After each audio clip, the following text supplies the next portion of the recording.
Now, I'll be honest with you, I'm making a video for the algorithm, but this is something that's been going on in my head and I want to tell you about it. Now, what I'm going to tell you about is rules of the car community and car meets. What's really important right now and is not being met, it's a demand from the car community that's not being met, is genuine satisfaction by people who are building the cars that people want to see.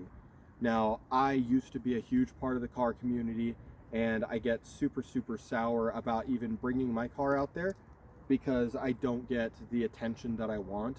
And realistically, like, that's kind of a lame reason, but we all go there to make friends and get to know each other. But if you go there and you feel alienated, like, nothing's gonna happen. So I've got a challenge for you at your next car meet.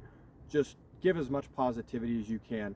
Every single car person you talk to, say something positive about their car, even if it's a Toyota Camry on aftermarket wheels and Altezza taillights. If you don't like that, say something positive about it. Well, wow, that's great that you've done something for yourself, right? If you can, just do something positive. Like, the car community is full of so much negativity right now. So I challenge you to just go out, do that, and let's make a change in the car community. Thanks for watching. Comment below what you think would make the car community better, and thanks again. Have a good night. Like and subscribe. It's okay. Like and subscribe.